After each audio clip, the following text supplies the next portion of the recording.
Hello అండి అందరికీ. మన అడ్వెంచర్ గురించి అయితే ఒక అప్డేట్. సో రీసెంట్గానే నాది అడ్వెంచర్కి అయితే స్టార్టర్ కాల్ పోయింది.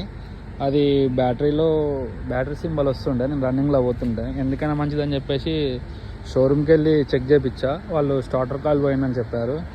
అది నేను స్టార్టర్ కాల్ చేంజ్ చేయించాను.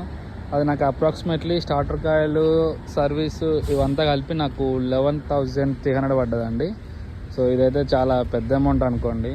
వాళ్ళు ఏమంటున్నారంటే అది ఏమంటే సింబల్ పడంగానే చూపించకపోతే స్టార్టర్ కాయలు ఆర్ఆర్ యూనిట్ ఈసీ కూడా పోయిద్దని చెప్తున్నారు. సో నేనైతే వెంటనే చేంజ్ చేయించా. నాకైతే ఓన్లీ స్టార్టర్ కాయలు ఒకటే ప్రాబ్లం ఉండే.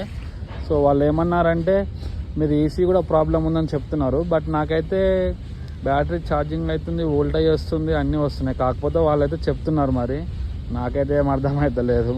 సో ఎస్డి అడ్వెంచర్ వాడుతున్న వాళ్ళైతే కొంచెం జాగ్రత్తగా ఉండండి. బ్యాటరీ సింబల్ రాగానే ఏమంటే చూపించుకోండి, లేదంటే మీకు ఈజీగా అప్రాక్సిమేట్లీ బిల్ వచ్చేసి అయితే 20,000 to 25,000 అయితే అవుతుంది. So thank you guys. నాకు ఏమేమి చేంజ్ చేశారో నేను ఫొటోస్ కూడా మీకు పెడతాను, చూడండి ఒకసారి అయితే. సో ఇలాంటి అప్డేట్స్ కోసం please do subscribe my channel. Thank you guys.